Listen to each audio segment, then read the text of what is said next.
ప్రభునందు ప్రియమైన దేవుని వాళ్ళారా, దేవుని కృపచేత మరొకసారి మనం ఇక్కడికి రాగలిగాం. అందుని బట్టి దేవుని మహిమపరుస్తున్నాను. చేరి వచ్చిన మీ అందరికీ మన దేవుడు రక్షకుడైన యేసు ప్రభు నామములో నా హృదయపూర్వక వందనములు తెలియజేస్తున్నాను. ప్రార్థన చేసుకుని వాక్య ధ్యానంలోనికి ప్రవేశిద్దాం. ప్రార్థన. ప్రేమగల తండ్రి, కృపగలిన మా దేవ, పరిశుద్ధుడైన మా తండ్రి, మీకే స్తోత్రములు నాయన. ఇంతవరకు కీర్తనలతోనూ సంగీతములతోనూ మిమ్మల్ని మహిమపరిచి ఉన్నాం తండ్రి. కొద్ది నిమిషముల పాటు మీ పవిత్రమైన పరిశుద్ధమైన వాక్యమును ధ్యానించబోతుండగా మనుష్య జ్ఞానంతో కాకుండా దైవ జ్ఞానంతో మేము నేర్చుకున్నట్టుకు సహాయం చేయని ప్రార్థిస్తున్నాను తండ్రి. మీరే మా దేవుడవు కనుక మీ పాదముల చెంత మేము వేడుకొనిచున్నాం. మాతో మాట్లాడమని వేడుకొనిచున్నాం నా ప్రభువా. మా మనోనేత్రములను తెరవమని, మీ వాక్యమును తెలుసుకొనుటకు మా గ్రహింపు శక్తిని దయచేయమని ప్రాధేయపడచ్చు. మీ బిడ్డల మధ్యలో మీ సేవకునిగా నిలువబెట్టారు. మీ ఉద్దేశములు నెరవేర్చమని ప్రాధేయపడచ్చు. మేమందరం కలిసి మీ పాదముల చెంత, మీ పవిత్రమైన పాదములకు ఈ విజ్ఞాపన, ప్రార్థన, కృతజ్ఞతాస్తుతి స్తోత్రములు మా ప్రభువును ప్రియరక్షకుడైన యేసుక్రీస్తు ప్రభుల వారి పేరిట మీకే సమర్పించి ప్రార్థించి వేడుకొంచున్నాను తండ్రి. ఆమేన్.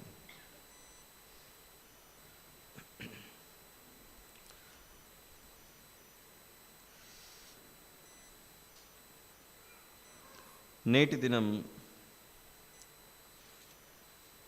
మనము ధ్యానించబోయేటువంటి వాక్య సందర్భం మత్తయి సువార్త 25వ అధ్యాయం.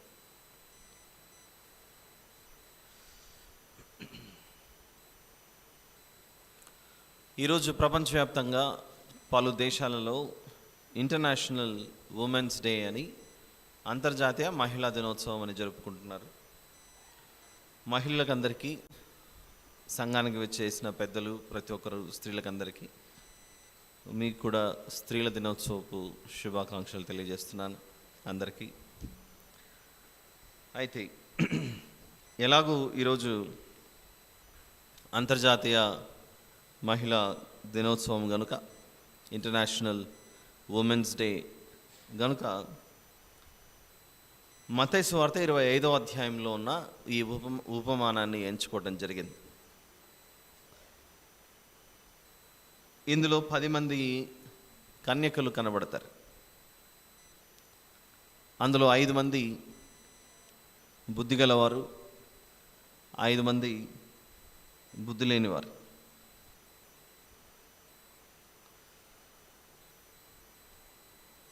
ఈ ఉపమానం ద్వారా కూడా దేవుడు ఈరోజు మనకేం నేర్పిస్తున్నాడో మనసు పెట్టి ఆలోచిద్దాం జాగ్రత్తగా. పరలోక రాజ్యం గురించి యేసు ప్రభు వివరిస్తూ మనకు నేర్పించు వచ్చున్నాడని మనకు తెలుసు.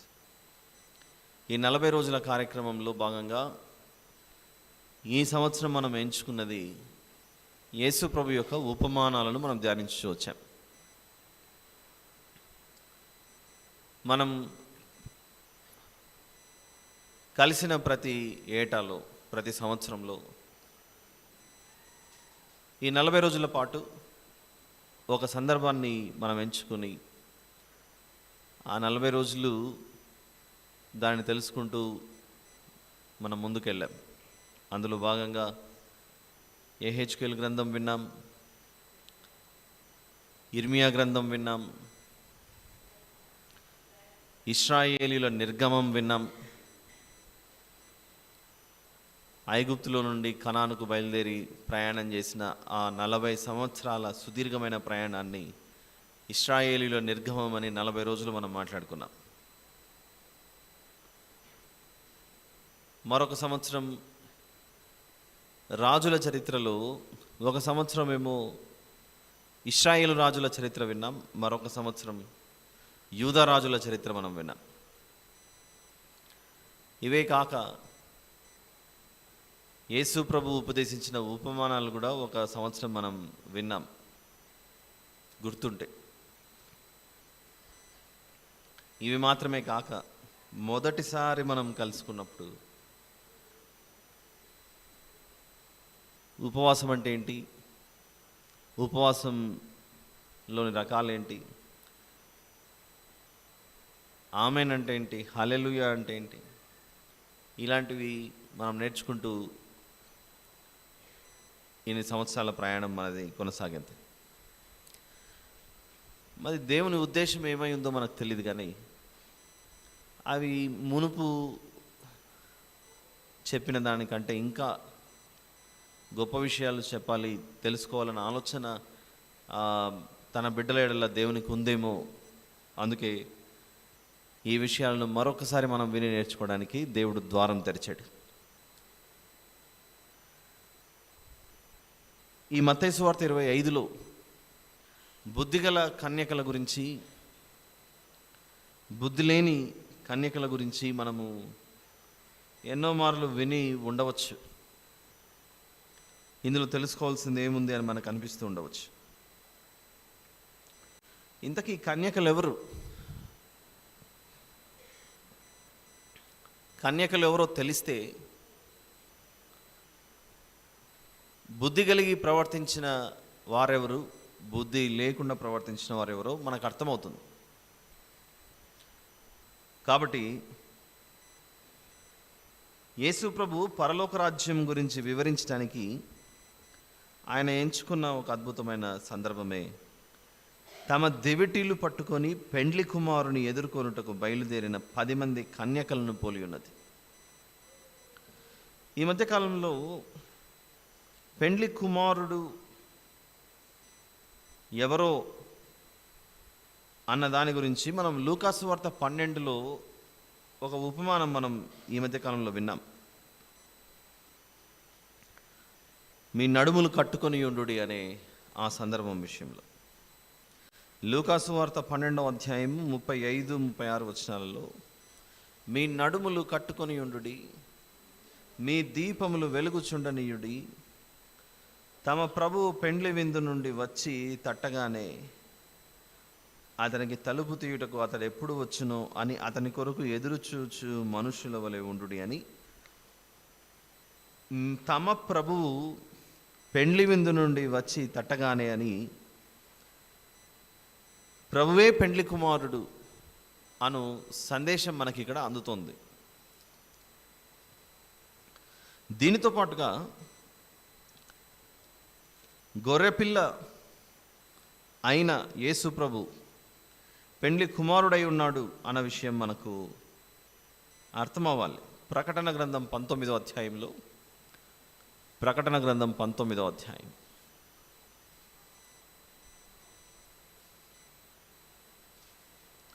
6 నుంచి చూద్దాం. 6వ వచనం నుండి, అప్పుడు గొప్ప జన సమూహపు శబ్దమును, విస్తారమైన జలముల శబ్దమును, బలమైన ఉరుముల శబ్దమును పోలిన యొక్క స్వరము సర్వాధికారియు ప్రభువునగు మన దేవుడు ఏలుచున్నాడు, ఆయనను స్తుతించుడి, గొర్రెపిల్ల వివాహోత్సవ సమయం వచ్చినది, ఆయన భార్య. ఎవరి భార్య? గొర్రెపిల్ల యొక్క భార్య. ఎవరి గొర్రెపిల్ల? లోక పాపములను మోసుకొని పోయిన దేవుని గొర్రెపిల్ల అయిన మన యేసు ప్రభు. యేసు ప్రభు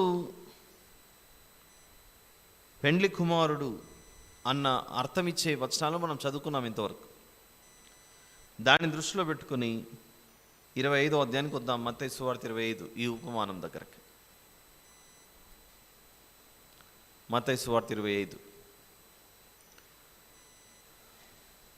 తమ దివిటీలు పట్టుకుని పెండ్లి కుమారుని ఎదుర్కొనుటకు బయలుదేరిన 10 మంది కన్యకలను పోలి ఉన్నది. 10 మంది కన్యకలను పోలి ఉన్నది. ఈ మొదటి వచనంలో కొన్ని పదాలను మనం ఆలోచిస్తే, మొదటిది పరలోక రాజ్యం, ది హెవెన్. పరలోక రాజ్యాన్ని పొందుకోవడానికి ఎలా ఉండాలో అని తెలియచేస్తున్నాడు దేవుడు మనకు. తమ దివిటీలు పట్టుకొని ఉండాలట. దివిటి అంటే ఏంటి? దీపాలు. దీపం ఏంటి వాక్య ప్రకారంగా?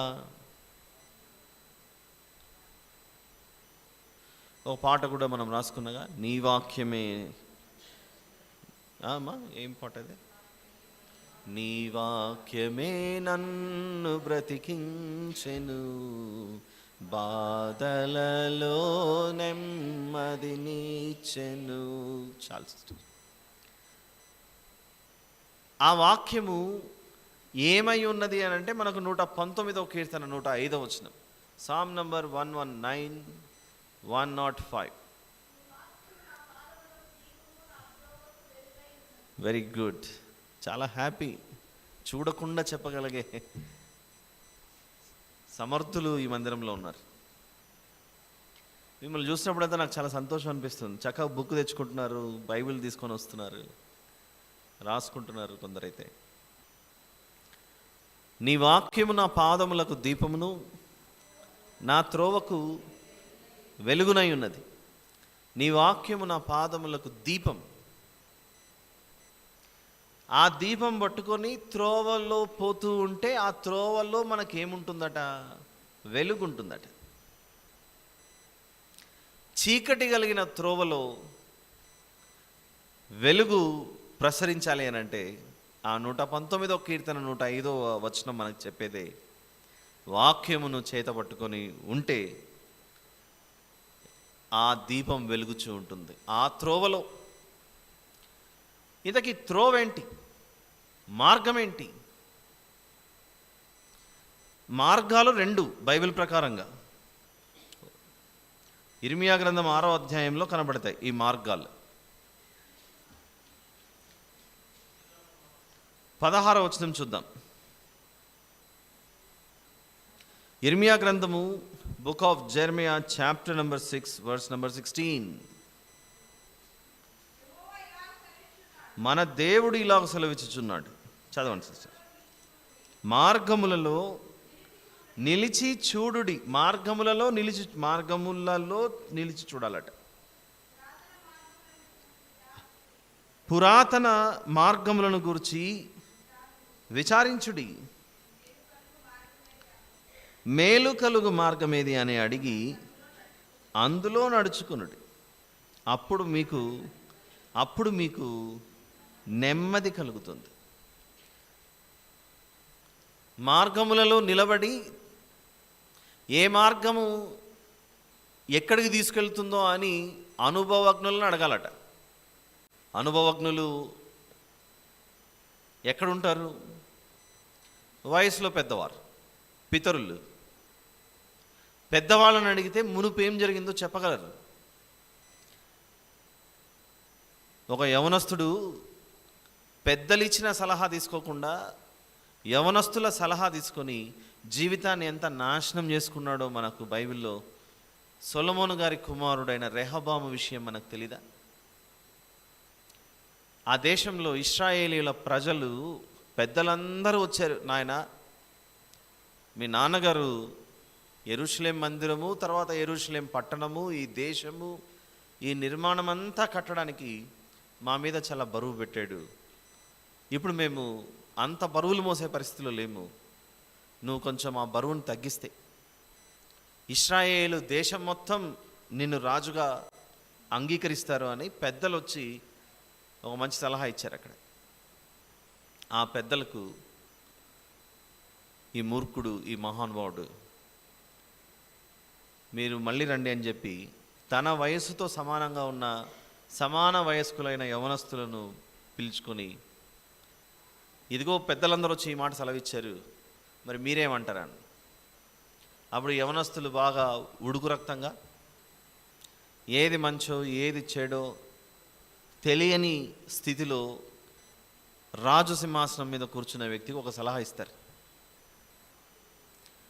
మీ నాన్న చాలా బరువు పెట్టాడని వాళ్ళు అన్నారుగా, ఇప్పుడు నువ్వు వాళ్ళతో ఏం సమాధానం ఇస్తావంటే, నా చిటికెని వ్రేలు మా నాన్న పెట్టిన బరువు కంటే ఇంకా ఎక్కువ బరువు ఉంటుందని చెప్పు అన్నాడు. భలే భలే బాగుంది, ఇదే సలహా, డైలాగ్ బాగుందని ఆ పెద్దలందరూ మళ్ళీ తిరిగి వస్తే ఇదే డైలాగే కొడతాడు. అప్పుడు ఆ పెద్దలు నిర్ణయించుకుంటారు, ఎట్టి పరిస్థితుల్లో నీకు సేవ చేసే అవకాశమే లేదు, వెళ్ళిపోతారు. ఆ క్షణం నుండే దేశం రెండు ముక్కలైపోతుంది. సొలొమోను గారి కుమారుడైన రెహబాము ఆధ్వర్యంలో కేవలం యూదా దేశం మాత్రమే, బెన్యామీనీయులు మాత్రం ఉంటారు. మిగిలిన 10 గోత్రాలు, రూబేను, షిమ్యోను, గాదు, ఇషాకారు, ఇంకెన్ని గోత్రాలు ఉంటాయి అన్ని గోత్రాలు వారు వేరే వ్యక్తిని రాజుగా చేసుకొని దేశం 2 భాగాలైపోతుంది. ఆ రోజే ఒక మాట, పెద్దల మాట వినింటే దేశం అలా సమైక్యంగా ఉండేది, విడిపోయేది కాదు.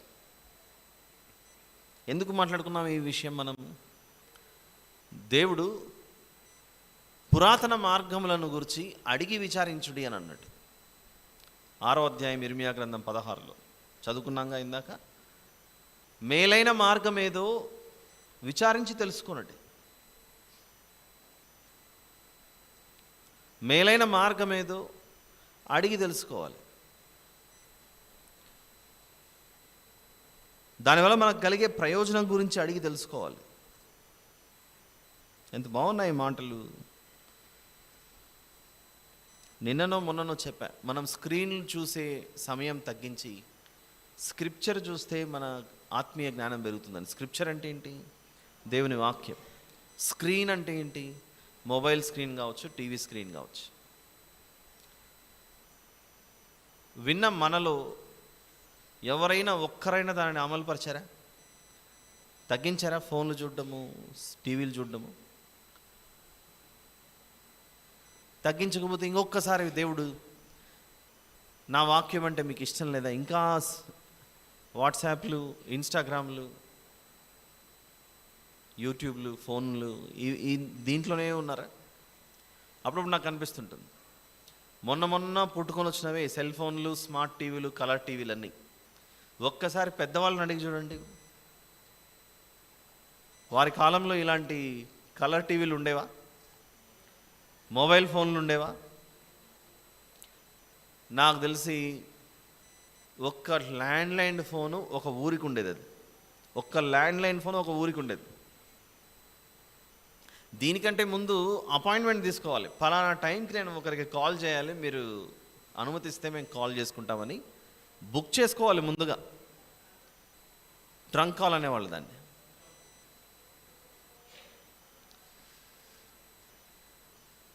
అప్పుడు ఆనాటి కాలంలో పితరులు రాసిన దేవుని పాటలే ఇప్పటికీ మన మదిలో తిరుగుతూ ఉంటాయి. చూడండి, కొన్ని అద్భుతమైన పాటలు.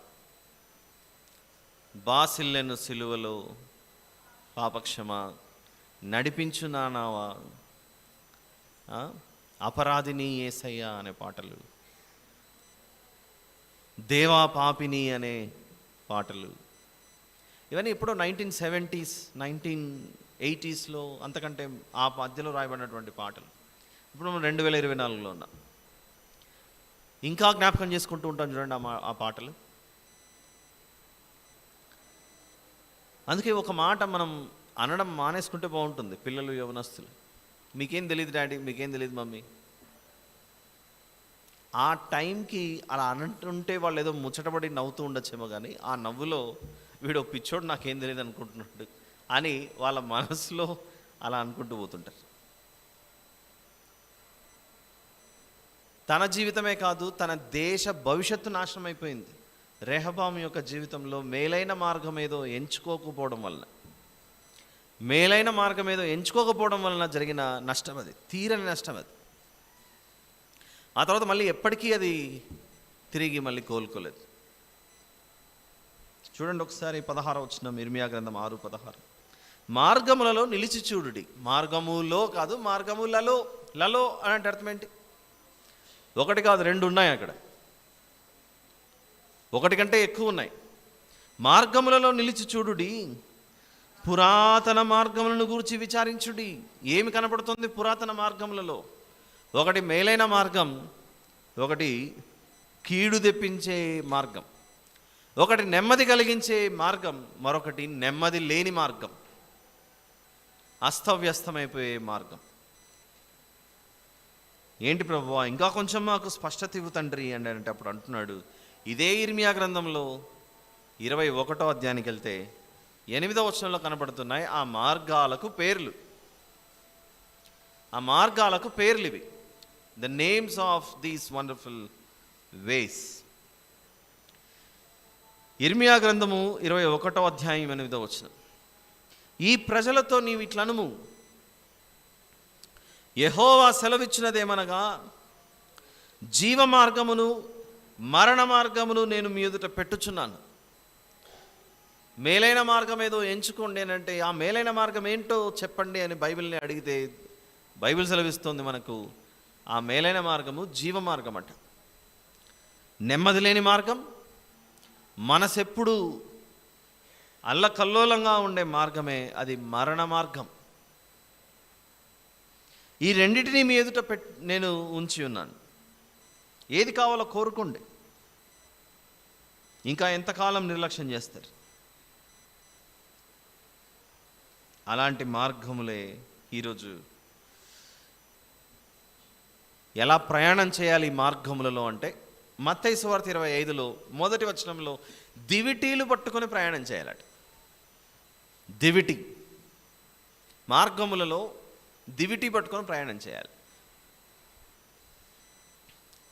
దివిటి అనేది పాతకాలం మాట. కాలక్రమేణా ఒక టార్చ్ లైట్. ఇంకా కొంచెం కాలం మారిన తర్వాత టార్చ్ లైట్ కూడా వెళ్ళిపోయాయి. సెల్ ఫోన్లో లైట్ వచ్చింది, ఫ్లాష్ లైట్. కరెంట్ సడన్గా పోయిందనుకోండి, మనకు వెంటనే ఒకప్పుడు ఏం చేసేవాళ్ళము, క్యాండిల్ ఎక్కడుంది, దీపం ఎక్కడుంది, నెల నెల రేషన్ షాపుల్లో, ప్రభుత్వ చౌకధర దుకాణాల్లో 2 లీటర్లు కిరోసిన్ ఇచ్చేవాళ్ళు. ఆ 2 లీటర్లు కిరోసిన్ తెచ్చుకొని ఒక చిన్న సీసాలో దాన్ని పోసుకొని దానికి ఒక ఒత్తి పెట్టి మనం అలా దీపాలను తయారు చేసుకున్నాం. కిరోసిన్ అయిపోయిందంటే ఇంకా దీపం పోయినట్లే. ఎంతకాలం అని చెప్పి మెల్లిగా కొవ్వొత్తి దగ్గరకు వచ్చింది మన ప్రయాణం. ఉన్నట్లుండి బల్బు ఆగిపోయింది, కరెంటు పోయిందంటే క్యాండిల్ దగ్గరికి పరిగెత్తాం. ఆ తర్వాత కొద్ది రోజులకి, అంటే అదే కాలంలోనే పెట్రోమాక్స్ లైట్లు అనేవి వచ్చాయి, లాంతర్లు వచ్చాయి. అవన్నీ లాంతర్లు, పెట్రోమాక్స్ లైట్లు అన్నీ వెళ్ళిపోయి మెల్లిమెల్లిగా మన ప్రయాణం టార్చ్ లైట్ వరకు వెళ్ళింది. ఆ టార్చ్ లైట్ కాస్త ఇప్పుడు ఏకంగా సెల్ ఫోన్లోకి వచ్చి కూర్చుంది. ఎందుకంటే దివిటీలు అంటే ఏంటో అర్థం కాని పరిస్థితిలోనికి జనరేషన్ వెళ్ళిపోతుంది, ఒక తరం వెళ్ళిపోతుంది. బైబిల్లో ఉన్న పదాలకు మాకు అర్థాలు తెలియవు అనే స్థితిలోనికి నెక్స్ట్ జనరేషన్ వచ్చేస్తుంది. అలాంటి వారికి ఇంత ఎక్స్ప్లెనేషన్ ఇవ్వాలి ఖచ్చితంగా.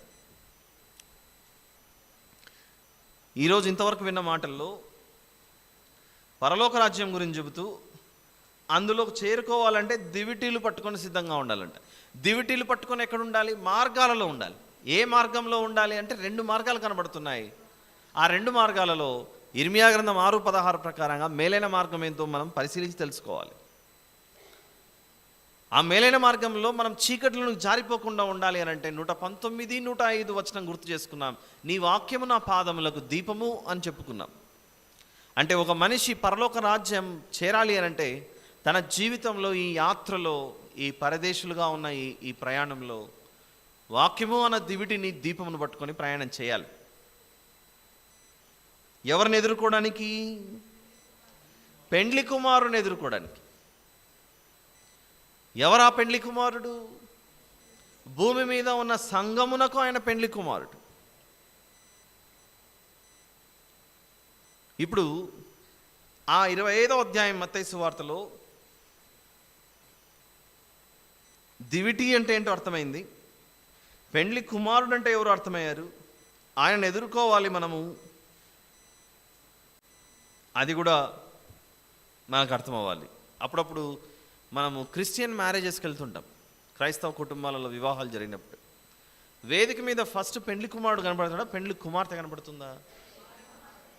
కుమారుడే కనపడతాడు. పెండ్లి కొడుకే, పెండ్లి కుమారుడే కనపడతాడు.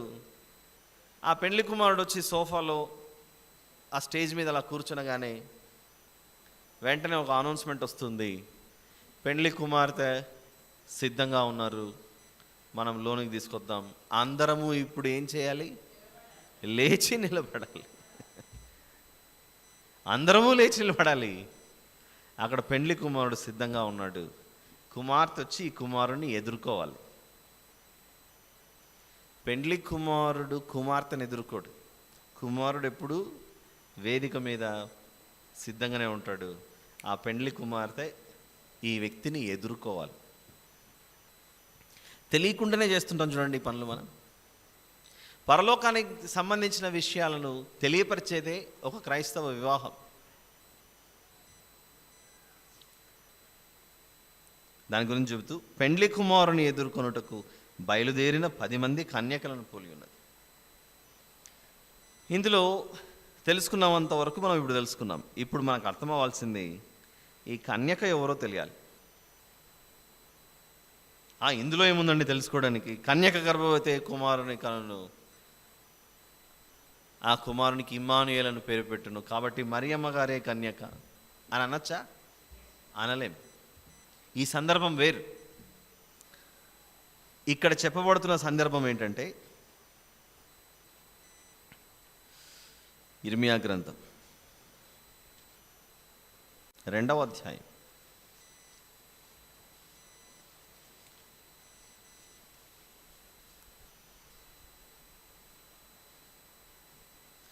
'ఇన్నాళ్ళు మనము ఈ బుద్ధిగల కన్యకలు, బుద్ధి లేని కన్యకలు అన్న విషయాన్ని విన్నప్పుడు, ప్రభు వచ్చే సమయానికి మనం సిద్ధంగా ఉండాలి, వాక్యమును నూనె పోసుకొని సిద్ధంగా ఉండాలి, అదే విన్నాం.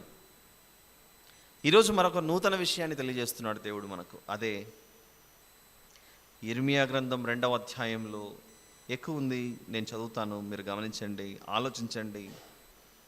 మరియు యెహోవా వాక్కు నాకు ప్రత్యక్షమై ఇలాగు సెలవిచ్చెను, నీవు వెళ్ళి యెరూషలేము నివాసుల చెవులలో ఈ సమాచారము ప్రకటింపుము. యెహోవా సెలవిచ్చినదేమనగా, నీవు అరణ్యములోను విత్తనములు వేయదగని దేశంలోను నన్ను వెంబడించుచు, నీ యవన కాలంలో నీవు చూపిన అనురాగమును, నీ వైవాహిక ప్రేమను నేను జ్ఞాపకం చేసుకొనుచున్నాను.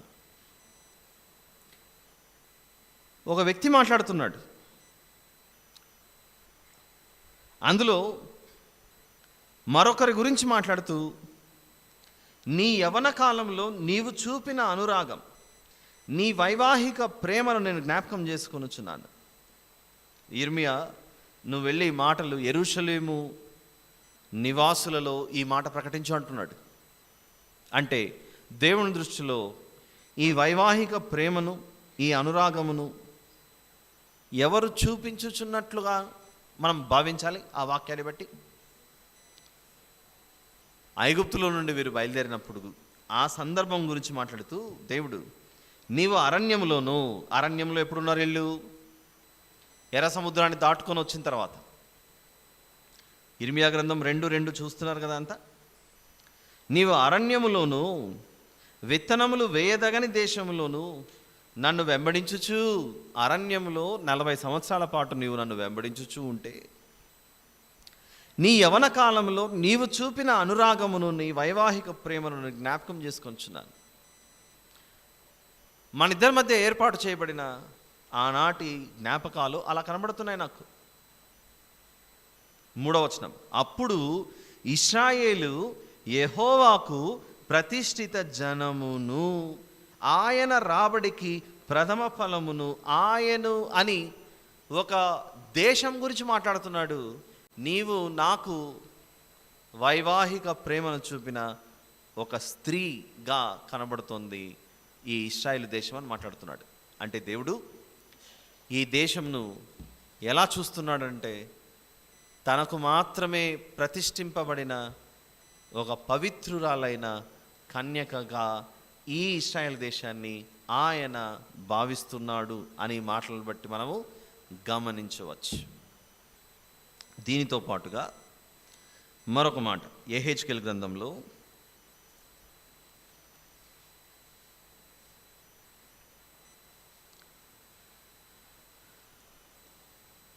23వ అధ్యాయం చూద్దాం. యెహెజ్కేలు గ్రంథము 23. ఇది కూడా నేను చదువుతాను. వచనం చెప్పిన ఆ వచనాలు మీరు చదవండి, చూడండి దయచేసి. యెహెజ్కేలు గ్రంథం 23వ అధ్యాయంలో 2వ వచనం చూద్దాం. నరపుత్రుడా, ఒక తల్లికి పుట్టిన 2 స్త్రీలు కలరు. ఆ 2 స్త్రీల పేర్లేంటో 4వ వచనంలో చూద్దాం. వారిలో పెద్దదాని పేరు ఓహోలా, ఆమె సహోదరి పేరు ఓహోలీబా. యెహెజ్కేలు గ్రంథం 23 మనం చదివినది 2వ వచనము 4వ వచనం. ఒక తల్లికి పుట్టిన 2 స్త్రీలు కలరు. 4వ వచనం, వారిలో పెద్దదాని పేరు ఓహోలా, ఆమె సహోదరి పేరు ఓహోలీబా. వీరు నాకు పెండ్లి చేయబడిన వారై కుమారులను కుమార్తెలను కనిది. ఇప్పుడు చెప్తున్నాడు ఆయన, నిజంగానే స్త్రీలు అని మీరు అనుకుంటారేమో, అనుకోకండి. ఓహోలా అంటే షోమ్రోను అని అర్థము, ఓహోలీబా అంటే యెరూషలేము అని అర్థం. 5వ వచనం, ఓహోలా నాకు పెండ్లి చేయబడినను, అక్కడ కాపేద్దాం ప్రస్తుతానికి. ఓహోలా నాకు పెండ్లి చేయబడినను. ఓహోలా అంటే పైన చదువుకున్నాం, అది షోమ్రోను అంటే ఇశ్రాయేల్ దేశం, విడిపోయిన ఇశ్రాయేల్ దేశం. 11వ వచనం, దాని చెల్లెలైన ఓహోలీబా అనందు చూసారా. ఓహోలీబా అంటే యెరూషలేం. వీరిద్దరూ నా వారే అని మాట్లాడుతున్నాడు దేవుడు అక్కడ. నిజంగానే స్త్రీలా లేకపోతే ఒక దేశమా? అదే దేశం.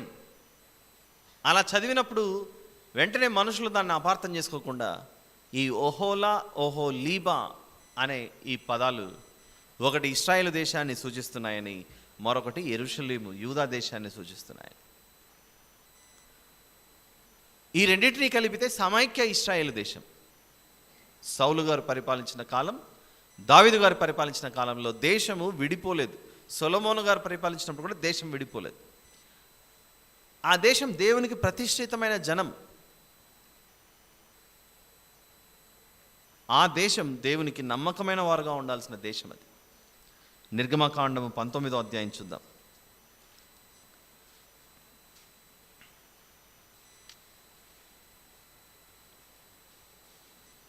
నిర్గమకాండము 19వ అధ్యాయంలో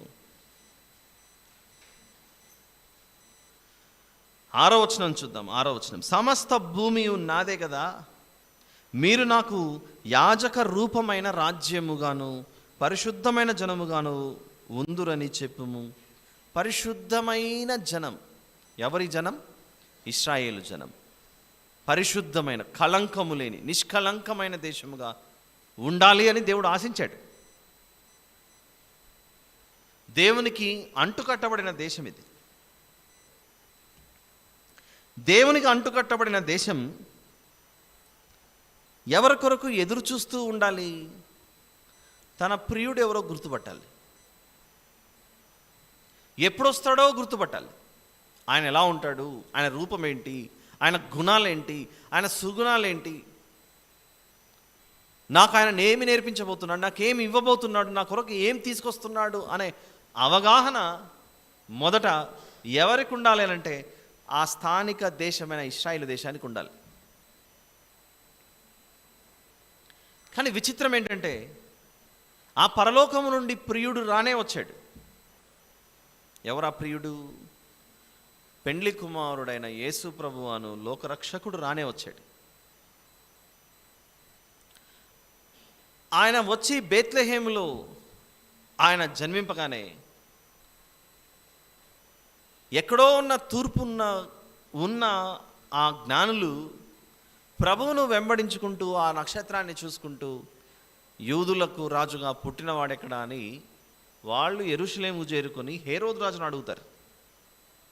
అప్పుడు హేరోదు రాజు శాస్త్రులను, ప్రధాన యాజకులను అందరినీ పిలిచి క్రీస్తు ఎక్కడ పుట్టును అనే ప్రశ్న వేస్తే వాళ్ళు అన్నారు, యూదా బేత్లెహేములోనే అని వాళ్ళు చెప్పారు. అవునా, యూదా బేత్లెహేములోనా అని ఆ మాట వినగానే ఆయనను చూడ్డానికి ఎవరు వెళ్ళారు? ఆయనను వెతుక్కుంటూ వచ్చిన తూర్పు దేశపు జ్ఞానులు వెళ్ళారు. మత్తయి సువార్త 2వ అధ్యాయంలో హేరోదు రాజు వద్దకు జ్ఞానులు వచ్చి యూదులకు రాజుగా పుట్టినవాడు ఎక్కడ అని అడగగానే భయపడిపోయి హేరోదు రాజు ఎవరిని పిలిపిస్తాడు? శాస్త్రులను, ప్రధాన యాజకులను పిలుస్తాడు. మేము తూర్పున ఆయన నక్షత్రాన్ని చూసాము, ఆ నక్షత్రాన్ని చూస్తూ వెంబడించుకుంటూ వచ్చాము. ఇది ఆయన నక్షత్రమే అని మాకు అర్థమైంది. ఇది ఆయనదే నక్షత్రం, అది మాకు తెలుసు. మేము జ్ఞానము పెట్టి ఆలోచించినప్పుడు మా తూర్పు దేశాల్లో మేము నివసిస్తుంటే ఇది యూదా దేశంలో పుట్టిన ఒక గొప్ప నక్షత్రం అని మాకు అర్థమైంది. ఈ నక్షత్రం ఆయనది తప్ప ఇంకెవరిది ఉండదని మేము వెతుక్కుంటూ వచ్చాం. చేరుకున్నాం యెరూషలేముకు. యెరూషలేం చేరుకుంటానే నువ్వు కనపడ్డావు. ఓ హేరోదు రాజా, నువ్వు రాజు కదా, నీ రాజ్యంలో ఏం జరుగుతుందో మొత్తం నీకు తెలియాలి. ఇంట్లో ఏం జరుగుతుందో ఇంటి పెద్దకి ఎలా తెలియాలో, ఒక సంస్థను నడిపిస్తున్నప్పుడు ఆ సంస్థలో ఏం జరుగుతుందో ఆ సంస్థ యొక్క పెద్దాయనకి ఎలా తెలియాలో, ఒక దేశంలో ఏం జరుగుతుందో అవగాహన ఖచ్చితంగా ఎవరికి ఉండాలి? ఈ హేరోదు రాజుకు ఉండాలి. అంత పెద్ద సంఘటన చోటు చేసుకున్నప్పుడు ఒకసారి వద్దాం మత్తయి సువార్త 2లోనికి. మొదటి నుంచి ఎక్కువ ఉంది, చదువుతాను. రాజైన హేరోదు దినముల యందు యూదయ దేశ బేత్లెహేములో యేసు పుట్టిన పిమ్మట ఇదిగో తూర్పు దేశపు జ్ఞానులు యెరూషలేమునకు వచ్చి, అసలు ఈ ఇశ్రాయేలు దేశం వారిది కానే కాదు, ఎక్కడో తూర్పు దేశాల నుంచి వచ్చారు వీళ్ళు. మరో దేశానికి వచ్చారు, ఇశ్రాయేలు దేశానికి. అందులో యెరూషలేముకు వచ్చారు. యూదుల రాజుగా పుట్టిన వాడు ఎక్కడనున్నాడు? తూర్పు దిక్కున మేము ఆయన నక్షత్రము చూచానని పూజింపవచ్చితిమని చెప్పారు. హేరోదు రాజు ఈ సంగతి విన్నప్పుడు అతడును అతనితో కూడా యెరూషలేము వారందరూ కలవరపడ్రి. మాకు తెలియనిది వీరికి తెలిసింది, ఇంతకు ఏంటి మ్యాటర్ అనుకుంటూ వెంటనే కాబట్టి రాజు ప్రధాన యాజకులను, ప్రజల్లో నుండి శాస్త్రులను అందరినీ సమకూర్చి క్రీస్తు ఎక్కడ పుట్టునని వారిని అడిగాను. అందుకు వారు, యూదయ బేత్లెహేములోనే. ఏలయనగా యూదయ దేశపు బేత్లెహేమా, నీవు యూదా ప్రధానంలో ఎంత మాత్రం నువ్వు అల్పమైన దానవు కావు. ఇశ్రాయేలును నా ప్రజలను పరిపాలించు అధిపతి నీలో నుండి వచ్చును అని ప్రవక్త ద్వారా వ్రాయబడి ఉన్నదనేది. అంతటా హేరోదు ఆ జ్ఞానులను రహస్యముగా పిలిపించి ఆ నక్షత్రము కనబడిన కాలము వారి చేత పరిష్కారముగా తెలుసుకుని, మీరు వెళ్ళి ఆ శిశువు విషయమై జాగ్రత్తగా విచారించి తెలుసుకున్నగానే నేనును వచ్చారను పూజించినట్లు నాకు వర్తమానము తండని చెప్పి వారిని బేత్లెహేమునకు పంపాను. వారు వెళ్ళిపోయారు. వీరు ఇశ్రాయేలీయుల తూర్పు దేశాలలో ఉన్న జ్ఞానుల, తూర్పు దేశాల్లో ఉన్న జ్ఞానులు. ఎక్కడ పుట్టునని హేరోదు రాజు అడగగానే ఎవరు వచ్చారు ఆన్సర్ చెప్పడానికి, జవాబు చెప్పడానికి? ఎవరు వచ్చారు? ప్రధాన యాజకులు, శాస్త్రులు వచ్చారు. ప్రధాన యాజకులు, శాస్త్రులు ఏ దేశానికి సంబంధించిన వారు? దేవుడు ఎన్నుకున్న యాజక రూపమైన దేశం. ఇర్మియా గ్రంథంలో మీరే నా వారు, నాకును మీకును ఏర్పడిన ఒక అద్భుతమైన వైవాహిక బంధమును గురించి ఆయన ఆ దేశం గురించి మాట్లాడుతూ ప్రస్తావిస్తున్న మాటలు.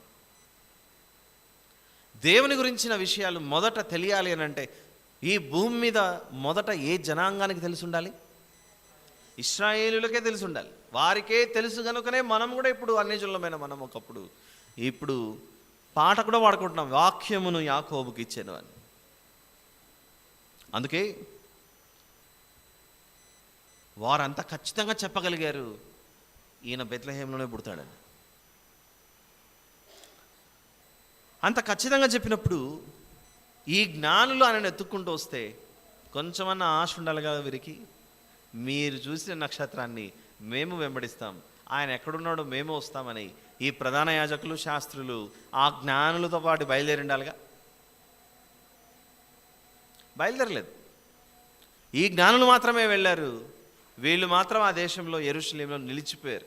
వేరే దేశం నుండి వచ్చి మేము ఆయన నక్షత్రాన్ని చూసాము, ఆయన ఎక్కడున్నాడు చెప్పంటే వీళ్ళు వెళ్ళారు ఆయన చూడడానికి, మాత్రం వీళ్ళు కదలలేదు. స్థానికంగా ఉన్న వాళ్ళు కదలలేదు.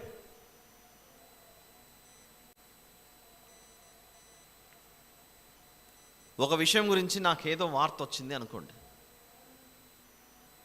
దానికి సంబంధించి మీకు నేను వచ్చి చెప్పాను అనుకోండి, పదండి మేము కూడా వస్తామని అంటే అది బాగుంటుందా? లేకపోతే మీరు వెళ్ళండి తర్వాత మేము చూసుకుంటాంలే అని మీరు ఆగిపోయారు అనుకోండి, బాగుంటుందా?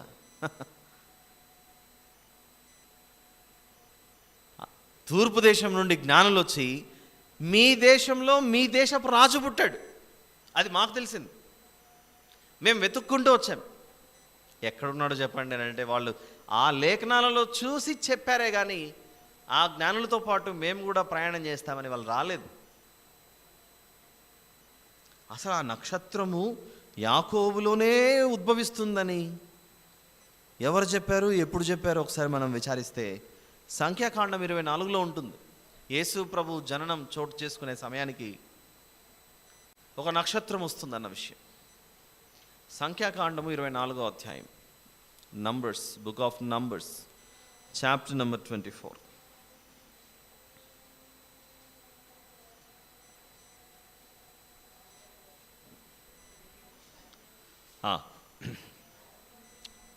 వచనం అందరు తీసారా? సంఖ్యాకాండం 24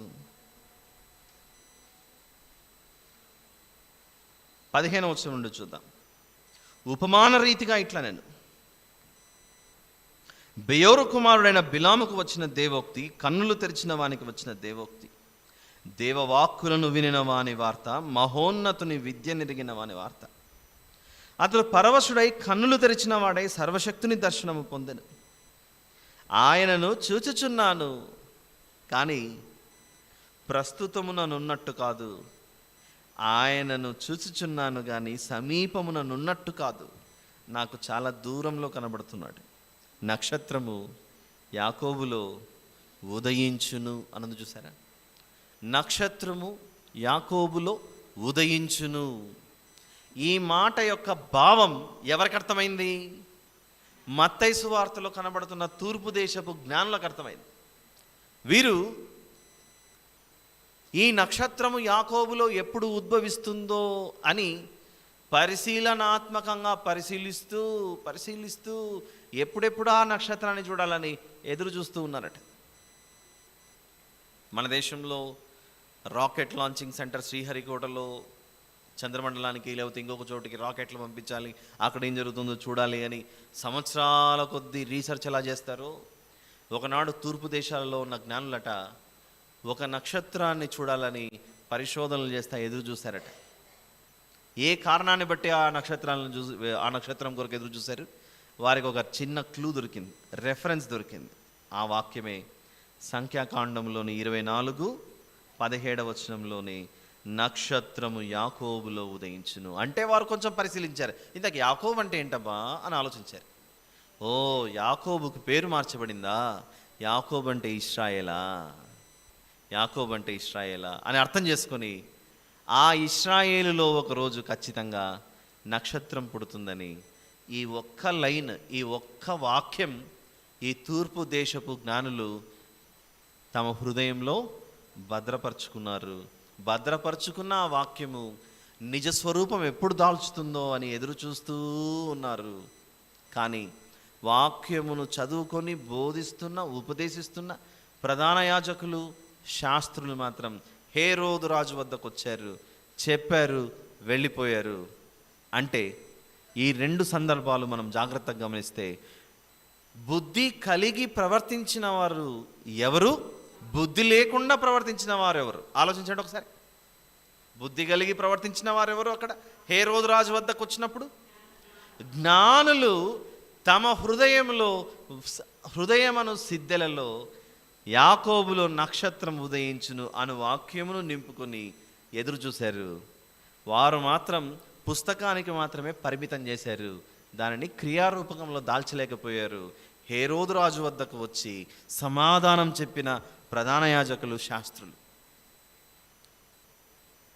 ఈరోజు మనం వింటున్న ఉపమానమే మత్తయి సువార్త 25. పరలోక రాజ్యము తమ దివిటీలు పట్టుకుని పెండ్లి కుమారుని ఎదుర్కొనుటకు బయలుదేరిన 10 మంది కన్యకలను పోలి ఉన్నది. ఈ 10 మంది కన్యకలు ఎలా ప్రవర్తిస్తున్నారనంటే 5 మంది బుద్ధి కలిగి ప్రవర్తించారట, 5 మంది బుద్ధి లేకుండా ప్రవర్తించారు.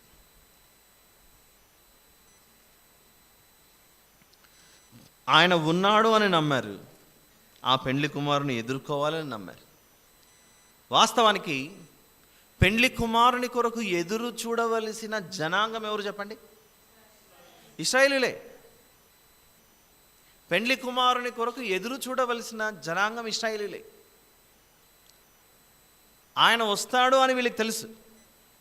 ఆయన వస్తాడు అని తెలిసినప్పటికీ ఈ ఇశ్రాయేలీలు ఆయన వచ్చిన తర్వాత మేము ఎదురు చూసిన వ్యక్తి రానే వచ్చాడు, మా మధ్యలోకి వచ్చాడు, మేము ఆయనను కళ్ళారా చూస్తున్నాము అన్న విషయం గ్రహించలేదు గనుకనే ఆయనను సిలువకేసి కొట్టి చంపేశారు. అయితే కొందరు ఆయనను చూడలేదు. ఎవరు?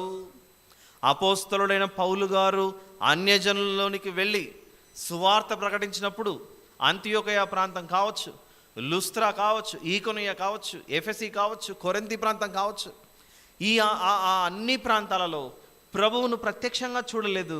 వీరెళ్ళి ఇదిగో మీ చెవులలో వినిపించబడుతున్న ఈ సువార్త ఎవరో కాదు, ఆయన వచ్చాడు లేఖనాలలో ఉన్నట్లుగా, మేము దానికి సాక్షులమని వీళ్ళు మాట చెబితే విశ్వసించారు. మాట చెప్పినా కూడా విశ్వసింపని జనాంగం ఎవరైనా ఉన్నారంటే వారే స్థానికులే. ఇప్పుడు కొంచెం ద్వారం మీకు తెరవబడింది. మత్తయి సువార్త 25లో కనబడుతున్న బుద్ధిగల కన్యకలు ఎవరు, బుద్ధి లేని వారు ఎవరు అని. వీరిలో 5 బుద్ధి లేనివారు, 5 బుద్ధిగలవారు. 3వ వచనం, బుద్ధి లేని వారు తమ దివిటీలు పట్టుకొని తమతో కూడా నూనె తీసుకొని పోలేదు.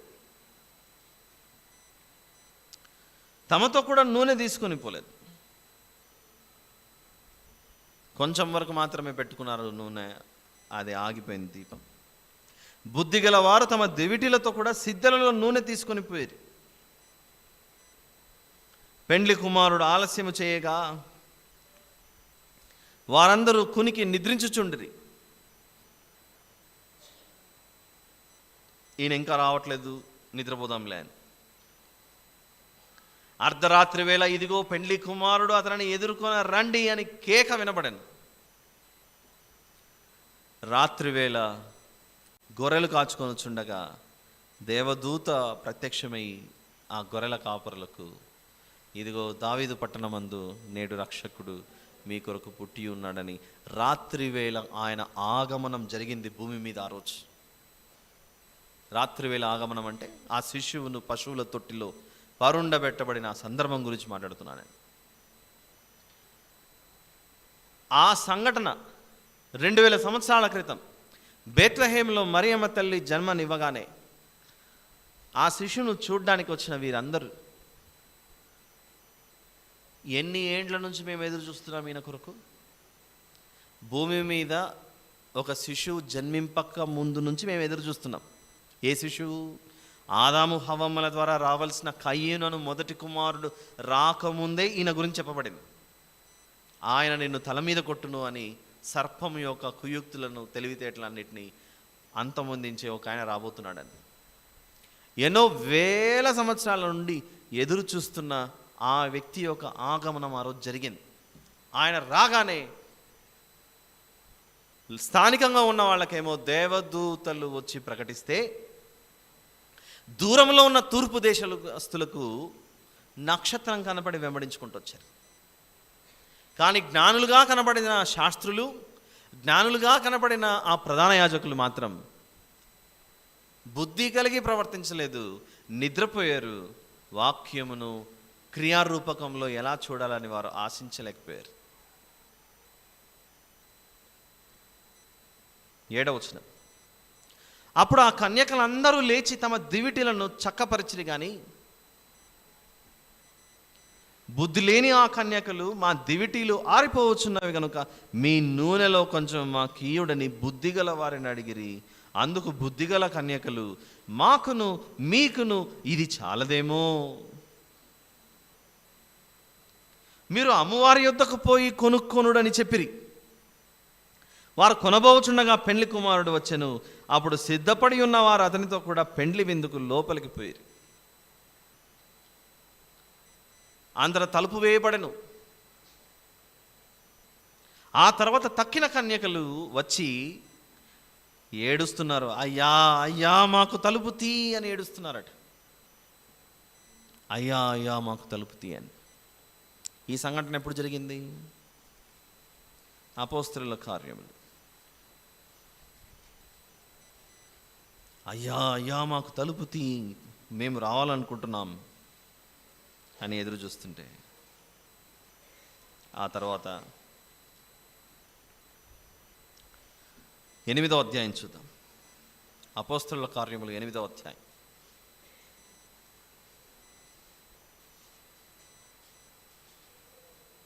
మొదటి వచనంలో, ఆ కాలమందు యెరూషలేములోని సంఘమునకు గొప్ప హింస కలిగినందున అపోస్తలులు తప్ప అందరూ యూదయ సమరయ దేశంలో యందు చెదిరిపోయారు. భక్తిగల మనుషులు స్టెఫనును సమాధి చేసి అతనిని గూర్చి బహుగా ప్రలాపించిరి. సౌలైతే ఇంటింటా వచ్చి పురుషులను స్త్రీలను ఈడ్చుకొని పోయి చెరసాలలో వేయించి సంఘమును పాడు చేయుచుండెను. అలా యెరూషలేములో ప్రభు మరణానంతరం భయంకరమైన హింస అప్పుడు చోటు చేసుకుంటే, ఆ తర్వాత క్రీస్తు శకం 70వ సంవత్సరంలో యెరూషలేము పట్టణమే తగలబెట్టబడుతుంది. క్రీస్తు శకం 70. ఇంకా చూద్దాం అపోస్తలుల కార్యములు 2వ అధ్యాయం 2వ వచనం, మొదటి వచనం నుంచి చూద్దాం. పెంతెకోస్తను పండుగ దినం వచ్చినప్పుడు అందరూ ఒక చోట కూడి ఉండిరి. అప్పుడు వేగముగా వీచు బలమైన గాలి వంటి ఒక ధ్వని ఆకాశము నుండి అకస్మాత్తుగా వారు కూర్చుండి ఉన్న ఇల్లంతయు నిండెను. ఆ తర్వాత పేతురు గారు లేచి అధ్యాయంలో లేచి నిలబడి ప్రభు యొక్క సువార్తను ప్రకటించగా ఆ రోజు 3,000 మంది చేర్చబడతారు. ఆ తర్వాత మరొకసారి 5,000 మంది చేర్చబడతారు. అలా సంఘ వ్యాప్తి జరుగుతూ వెళ్ళిపోయింది. ఇది మనందరికి బాగా తెలిసిన సందర్భం.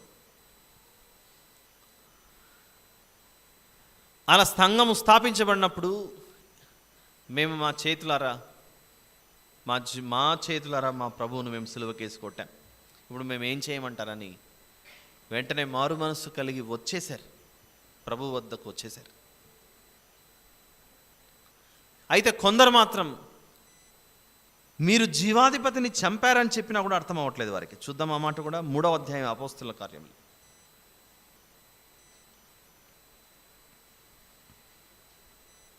అపోస్తలుల కార్యములు 3వ అధ్యాయం 15వ వచనం చూద్దాం. 15, మీరు జీవాధిపతిని చంపితిరి గాని దేవుడు ఆయనను మృతుల్లో నుండి లేపెను, అందుకు మేము సాక్షులం.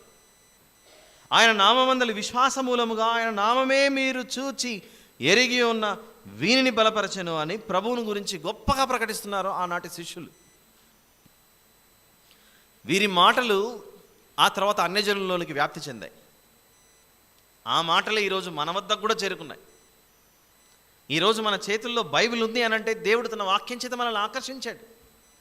యేసు ప్రభు మన దేశంలో పుట్టలేదు, ఇశ్రాయేలు దేశంలో పుట్టి శరీరధారిగా ఆయన వెళ్ళిపోయేటప్పుడు శిష్యులకు చెప్పాడు, మీరు సమస్త జనులను శిష్యులుగా చేయుడి, సర్వ సృష్టికి వెళ్ళి సువార్తను ప్రకటించుడి, నమ్మి బాప్తిస్మం పొందిన వాడు రక్షింపబడును, నమ్మని వారికి శిక్ష విధింపబడును అనే వాక్యం మన చెవిలో పడగానే ఇదేదో సత్యమై ఉందే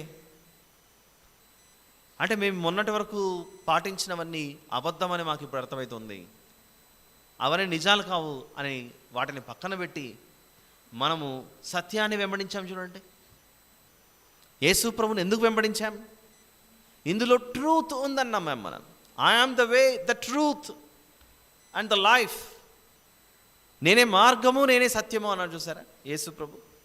ఆ సత్యము ఇందులో దాగి ఉంది, ఇదే నిజమని నమ్మి మనం వచ్చాం. పూర్వము వదిలేసిన వాటన్నిటినీ మనం ఏమిగా భావించాం? అవన్నీ అబద్ధాలని నమ్మాం మనం. అవి అబద్ధాలు, ఇందులోనే సత్యం ఉందని నమ్మాం. ఒప్పుకుంటారా ఈ విషయానికి? లేదండి అవి సత్యమే అంటే మీరు ఎందుకున్నారు ఇక్కడ ఈరోజు? మళ్ళీ విడిచి వచ్చినవే అబద్ధాలు, సత్యం కావవి, అందులో నిజం లేదు, ఇందులోనే నిజం ఉందని మనం వెతుక్కుంటూ వచ్చాం. ఇదే సత్యమని వెంబడించాం. మనం ఎలా ప్రవర్తించాం? బుద్ధి కలిగిన వారముగా సిద్ధెలలో వాక్యమును నింపుకొని ఆ దీపం వెలుగుచూ ఉండే విధంగా మనం సిద్ధపడ్డాం. కానీ నేటికి ఇశ్రాయేలను దేశం భూమి మీద ఉంటే అక్కడ యేసు ప్రభుని తమ సొంత రక్షకునిగా సొంత జనాంగం అంగీకరించే పరిస్థితిలో లేదు ఇప్పటికీ చాలామంది. ఇశ్రాయేలు దేశంలో యేసు ప్రభువే మా లోక రక్షకుడు, ఆయనే మా దేశానికి రాజు అని అంగీకరించేవారు 100 out of 100గా అక్కడ లేరు. అక్కడ కూడా విడిపోయారు ఇప్పటికీ. అసలు వాళ్ళే ఏం చేయాలి? యేసు ప్రభువుని ప్రపంచానికి పరిచయం చేయాలి. యేసు ప్రభువుని ప్రపంచానికి పరిచయం చేయాల్సిన వారే అపనమ్మకస్తులుగా ఆయన ఇంకా వస్తాడని ఎదురు చూస్తూ ఉన్నారు ఆ ప్రజలు. వారు ప్రభువునకు సమర్పించుకున్న జనాంగాలుగా కనబడుతున్నారా? కనపడట్లేదు. నిద్రపోతున్నారు. వారు ఇంకా నిద్రపోతుంటే ఆ వార్త మరి పేతురు, ఆంద్రేయ వీళ్ళందరూ ఇశ్రాయేలులే కదా అని మనం అనుకోవచ్చు. ఆఫ్ కోర్స్ కొందరు మాత్రమే అంగీకరించారు. వారి ద్వారానే మనకి ఈరోజు వ్యాప్తి చెందింది. ఒక్కసారి ఆ 12 మంది చేసిన సువార్త తర్వాత 13వ వాడుగా అపోస్తలుడైన పౌలు గారు ఆ దేశం మొత్తంలో 12, 13 మంది. ఆలోచించుకోండి, ఒక దేశంలో 12 మంది బయలుదేరాల్సింది ప్రభువు కొరకు. సంఖ్య ఎంత తక్కువ ఉందో చూడండి, ఆలోచించండి ఒకసారి. అసలు ప్రవక్తల గ్రంథాలన్నీ ఆదికాండం నుంచి మలాకి వరకు ప్రవక్తల గ్రంథాలు మనుషులకు ప్రకటించిందేదే ప్రభు గురించి ప్రకటించారు. ప్రవక్తల గ్రంథాలన్నీ యేసు ప్రభు గురించే చెబుతున్నాయి. ఇప్పుడు మన దేశంలో ఖచ్చితంగా ప్రతి వ్యక్తి స్త్రీ పురుషుడు అనే భేదం లేకుండా నేర్చుకోవాల్సిన ఒక గీతం ఉంది, మన జాతీయ గీతం, నేషనల్ యాంథమ్ అనేది. అందరం నేర్చుకోవాలి. దేశం కొరకు ఖచ్చితంగా అది మన జ్ఞాపకాల్లో పెట్టుకోవాలనేది ఒకటి ఉందా లేదా చెప్పండి సిద్ధాంతం. మనకు ఎలాగైతే మన నేషనలిజంని, మన జాతీయతను గురించి అంత మనకు పట్టుదల ఉంటుందో, ఇశ్రాయేలీయులు దేని విషయంలో అంత పట్టుదల కలిగి ఉండాలి? ప్రభువు గురించే. వాళ్ళందరూ ప్రభువు గురించి చెప్పారు. యెషయా గారు కన్యక గర్భవతి కుమారుని కనుడు ఇమ్మానుయేలును పెట్టును అని యెషయా గారు చెబితే, దానియేలు గారు 9వ అధ్యాయంలో మెస్సియా అని చెబితే, ఇదిగో యెషయి ముద్దున చిగురు రాబోతున్నాడని చెబితే, కీర్తనల గ్రంథంలో ప్రభువు గురించి ఇదిగో ఆయనను సిలువ కేసి కొడతారు, ముళ్ళ కిరీటం పెట్టబడుతుంది, ఇలాంటి మాటలన్నీ ఆదికాండం నుండి ఆయన గురించి, సంఖ్యాకాండంలో నక్షత్రం ఉదయించును, ఇలాంటి మాటలన్నీ మనకు కనబడుతుంటే వీళ్ళందరికీ ఆయన గురించి అవగాహన ఉండే తీరాలిగా. అందరూ ఈయన కొరకు ఎదురు చూడాలిగా. ఆయన పుట్టగానే మొదటి క్రిస్మస్ సెలబ్రేషన్ ఆ కంట్రీలో ఎంత గొప్పగా జరగాలి, ఆ దేశంలో. అందరూ వెనకడుగేశారు. 12 మందిలో చివరికి ఆయన సిలువ కప్పచెప్పిన ఒకడు వెళ్ళిపోతాడు, 11 మిగులుతారు. ఆ 11 మిగిలినప్పుడు ఆ ఖాళీని భర్తీ చేయడానికి మళ్ళీ ఆ అపోస్తల కార్యంలో చీట్లు వేసి ఒకరిని గ్యాప్ని ఫిల్ చేసుకుంటారు. అంటే ఈ ప్రపంచానికి సువార్త ప్రకటించడానికి ఆ కాలంలో వీరే మిగిలారా? 12 మంది పనిచేస్తే ఇంత గొప్పగా వ్యాప్తి జరిగినప్పుడు ఏకంగా ఒక దేశమే దిగింటే ఇంకెంత బాగుంటుందో ఆలోచించండి ఒకసారి. ఒక్కసారి మీరు ఆలోచించాలి ఈ విషయాన్ని. ఒక దేశంలో ఎంతమంది ఉంటే అంతమంది ఇది సత్యమని ప్రకటించింటే, అంతమంది ఇది సత్యమే, ఇది ట్రూత్, ఆయన సిలువ మీద మరణించాడు, సమాధి చేయబడ్డాడు, తిరిగి లేచాడు, అది మేము సాక్షులం, దానికి మేము సాక్షులం, ఆయన మాకు మా ప్రజలకు చేసిన మేళ్ళు అద్భుత కార్యాలన్నింటినీ వివరించుటకు మేము ఈరోజు దిగుతున్నాం రంగంలో. కానీ వాళ్ళు ఆ రోజు అడుగు ముందుకేసింటే ఈరోజు ప్రపంచమే ఎంతో గొప్పగా ఉండేది. ఏమైంది వారి జీవితం? నిద్రపోయారు దేవుని వాక్యం విషయంలో. సిద్ధలలో నూనె పోసుకోకుండా సిద్ధపడకపోయారు. దేవునికి సమర్పించుకోవాల్సిన జీవితం లేకుండా పోయింది. అలా ఉండేసరికి చివరికి ఆ ప్రభు దినం రానే వచ్చింది. ఆయన అడుగుపెట్టాడు, తిరిగి లేచాడు. ఆ తర్వాత ఆయనను పొడిచిన వారు, ఆయనను కొట్టిన వారు, ఆయన హింసించిన వారు అపోస్తల కార్యంలో 2వ అధ్యాయంలో పేతురు గారి వద్దకు వచ్చి ఇప్పుడు మమ్మల్ని ఏం చేయమంటారు అని అప్పుడు అడుగుతున్నారు. ఇప్పుడు ఏం చేయమంటారు అని అంటే, ఇంకా అయిపోయింది, ఏదో తెలియక చేశారు, అయిపోయింది, వచ్చి ఇంకా మారు మనసు పొందండి అని అప్పుడు అవకాశం కలిగింది. ఆ తర్వాతి కాలంలో ఈ 3000 మంది చేర్చబడితే, ఆ తర్వాత 5000 మంది చేర్చబడితే వారిని చూసన్నా మిగిలిన వారు చేరాలిగా బుద్ధి కలిగి. మిగిలిన వారు రాలేదు. యెరూషలేంలో హింస కలిగించారు. చివరికి వారు తిరస్కరించిన రాయే మూలకు తలరాయి అయ్యింది. అప్పటికి వీరికి ప్రాణాలు పోయే పరిస్థితి వచ్చేసాయి. ద్వారం మూయబడింది, ఇక ద్వారం తెరుచుకోదనేసాడు అక్కడ. ఆ అవకాశం ఎవరు పొందుకున్నారు? అపోస్తలుడైన పౌలు గారు బయలుదేరి అన్యజనులకు వెళ్ళగానే మనలాంటి వారు అనేక దేశాలలో ప్రభువును అంగీకరించి తమ హృదయాలలో వాక్యమును నింపుకొని, ఇదిగో మా జీవితం ఇన్నాళ్ళు చెట్టుకు, రాయికి, పుట్టకు, ఆకాశంలో కనపడే చిహ్నాలకు, వీటన్నిటికీ సమర్పించుకున్న ఈ జీవితాలను అన్నిటినీ పక్కన పెట్టి ఈరోజు మేము ఆయనకు మేము ప్రతిష్ఠించుకుంటామని మాట ఇచ్చారట. చూద్దామా మాట.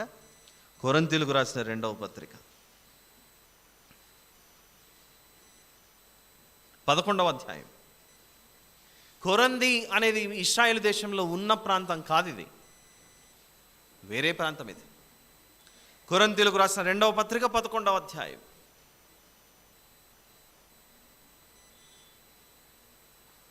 రెండవ వచనం చూద్దాం. 2వ వచనం. దేవాసక్తితో మీ ఎడల ఆసక్తి కలిగి ఉన్నాను, ఎందుకనగా పవిత్రురాలైన కన్యకనుగా ఒక్కడే పురుషునికి, పవిత్రురాలైన కన్యకనుగా ఒక్కడే పురుషునికి అనగా క్రీస్తుకు సమర్పింపవలనని మిమ్మల్ని ప్రదానం చేసి తిని. మనల్ని ప్రదానం చేశాడట పవిత్రురాలైన కన్యకనుగా. అందుకే ఈరోజు మనం ప్రారంభించుకున్న ఈ ఉపమానంలో ప్రారంభము మాటల్లో ఒక మాట చెప్పా. ఇంత కన్యకలు అంటే ఎవరు? శరీరమును బట్టి స్త్రీలు అని చెప్పాలా, లేకపోతే ప్రభువుకు సమర్పించుకున్న ప్రతి ఒక్కరా? ప్రతి ఒక్కరు. అందులో స్త్రీ అని భేదం లేదు, పురుషుడని భేదం లేదు, అందరూ ప్రభువునకు సమర్పించబడాలి. ఈ ఇంటర్నేషనల్ ఉమెన్స్ డే సందర్భంగా దేవుడు మనతో మాట్లాడుతూ, నాయన ఇంటర్నేషనల్ మాత్రమే కాదు, యూనివర్సల్ ఉమెన్గా అనగా ఈ విశ్వంలో నా చేత ఏర్పాటు చేయబడిన ఓ సంగమా, నేను మీకు శిరస్సును. ఈ సంగమను మీరు నాకు సమర్పించబడిన వారుగా సిద్ధపడాలి గొర్రెపిల్ల వివాహోత్సవానికి. గొర్రెపిల్ల పవిత్రుడైతే, గొర్రెపిల్ల పరిశుద్ధుడైతే నీవు చక్కగా సిద్ధపడి ఉండాలి, నీతి క్రియలు అను వస్త్రాన్ని ధరించుకొని. ఇందులో ఎవరి భేదం ఉండదు. గలతీ పత్రిక 3వ అధ్యాయము 28వ వచనంలో, ఇందులో యూదుడని గ్రీసు దేశస్థుడని లేదు, దాసుడని స్వతంత్రుడని లేదు, పురుషుడని స్త్రీ అని లేదు, యేసుక్రీస్తునందు మీరందరూ ఏకముగా ఉన్నారు. ప్రభువుకు సమర్పించుకుంటే భవిష్యత్తు చాలా శ్రేయస్కరం. ప్రభువును విడిచిపెట్టి ఉంటే తలుపు మూయబడిందంటే ఆ తర్వాత అది తెరవబడదు. బుద్ధి కలిగి ప్రవర్తిస్తే జీవితం ఎంతో ఉన్నతంగా ఉంటుంది. బుద్ధి కలిగి ప్రవర్తించకపోతే అగ్నిగంధకాలలో పడి ఆ తర్వాత పరలోక ద్వారం మూయబడిందంటే మన పరిస్థితి ఏమవుతుందో ఆలోచించండి. అలానే ఈ మందిరం నుండే ఎంతో చక్కగా బుద్ధి కలిగి ప్రవర్తించినటువంటి దేవుని యొక్క దీన దాసురాలు శ్యామల సిస్టర్ గారు ఈరోజు ప్రభువు నందు నిద్రించి ఉన్నారన్న వార్త మనందరికీ బహుశా చాలామందికి వినపడి ఉండవచ్చు. తన జీవితంలో నాకు తెలిసి తన దేవుడిచ్చిన ఈ వాక్యమును హృదయంలో భద్రపరచుకొని దేవుడు తానుకు నియమించినటువంటి దినములు పూర్తి చేసుకోవటం వలన వాక్యం మీద మనకు నిరీక్షణ, విశ్వాసం, ఆధారం ఉంది కనుక దేవుడు ఏర్పాటు చేసిన విశ్రాంతిలోనికి తను చేరిందని మనం భావించి దేవుడు తన కుమార్తె అయినటువంటి తనను నియమించిన దినములు పూర్తి చేయించి తీసుకున్నాడని తను ఈరోజు నీతిమంతుల సభలో అబ్రహాము గారి రొమ్మున లాజరు గారు ఆనుకొనుటకు ఎలాగైతే వెళ్ళాడు, పరిశుద్ధురాలైన స్త్రీలు ఎస్తేర్ రాణి లాంటి వారు, రూతు గారు లాంటి వారు, రాహాబు గారు లాంటి స్త్రీలు వారు, పరిశుద్ధ గ్రంథంలో ఎలిజబెత్ గారు కనబడుతున్నటువంటి వారు, అలాంటి ఎంత గొప్ప స్త్రీలు ఉన్నారు. అలాంటి స్త్రీల జాబితాలో తాను కూడా చేరి ఉండాలని మనం అందరం భావించాలి. దీనితో పాటుగా తెస్సలోనికైలకు రాసిన మొదటి పత్రిక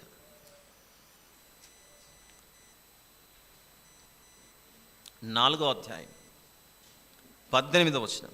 తెస్సలోనికైలకు రాసిన మొదటి పత్రిక 4వ అధ్యాయం 18వ వచనంలోని చివరి మాటలు, కాబట్టి మీరు ఈ మాటల చేత ఒకరినొకడు ఆదరించుకొనుడి. ఈ మాటల చేత ఒకరినొకడు ఆదరించుకొనుడి. ఆ పేరు చెప్పగానే మనందరికీ తనతో మనం మాట్లాడిన సందర్భాలు, మనం కలిసి చేసిన పనులు అవన్నీ జ్ఞాపకాలకు వస్తుంటాయి చూడండి. అయితే ఈ జ్ఞాపకాలు వచ్చినంత మాత్రాన మళ్ళీ తిరిగి మనం ఇక్కడ తీసుకొని రాలేం. ఇది దేవుని నిర్ణయం, దేవుని చిత్తం. తన సిద్ధలలో వాక్యమును దీపమును వెలుగుచు తాను భద్రపరచుకోవటం వలన ఈరోజు తాను క్షేమంగా ఉందని మనం భావించాలి. వాక్యానుసారంగా ఈ మాటల చేత ఆ కుటుంబానికి గొప్ప ఆదరణ కలగాలని, తనకు మిత్రులుగా దగ్గరుండి సన్నిహితులుగా ఉన్న కుటుంబాలు, స్త్రీలు, పెద్దవారు ఎవరైతే ఉన్నారో మీరు కూడా వాక్యానుసారంగా ఆదరింపబడాలని, ఈరోజు విన్న ఉపమాన వివరణలో మీరు గమనిస్తే బుద్ధి కలిగి ప్రవర్తిస్తే క్షేమంగా ఉంటారని, బుద్ధి లేకుండా ప్రవర్తిస్తే మాత్రం చేరుకోకుండా ఉండే స్థలానికి చేరుకుంటారు. కనుక ఈరోజు భక్తి పరురాలైన జాబితాలో మనం అందరము, స్త్రీ అని భేదం లేదు, పురుషుడని భేదం లేదు, అందరూ బుద్ధి కలిగి ఉంటేనే మేలైన మార్గం ఏంటో తెలుసుకుని అందులో మనము వెలుగులోనికి చేరుకుంటాం.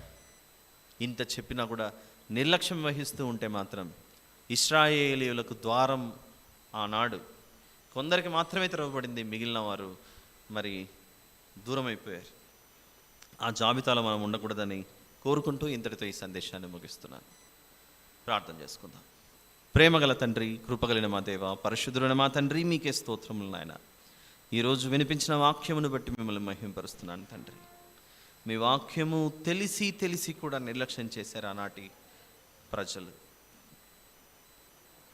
అయితే ఈ మాటల ద్వారా మీరు మమ్మల్ని హెచ్చరించారు తండ్రి. మిమ్మల్ని వెంబడిస్తే మంచి భవిష్యత్తు ఉంటుందని, విశ్రాంతిలోనికి నెమ్మది కలిగిన స్థలంలో చేరుకుంటామని, మిమ్మల్ని వెంబడించకపోతే భవిష్యత్తు అగమ్య గోచరంగా మారుతుందని మరొకసారి మీ వాక్యం చేత మమ్మల్ని హెచ్చరించినందుకే స్తోత్రములు చెల్లిస్తూ మా ప్రభువును ప్రియరక్షకుడైన యేసు ప్రభు వారి పేరిట ఈ విజ్ఞాపన ప్రార్థన కృతజ్ఞతాస్తుతి స్తోత్రములు మీకే సమర్పించి ప్రార్థించి వేడుకొంచున్నాను తండ్రి.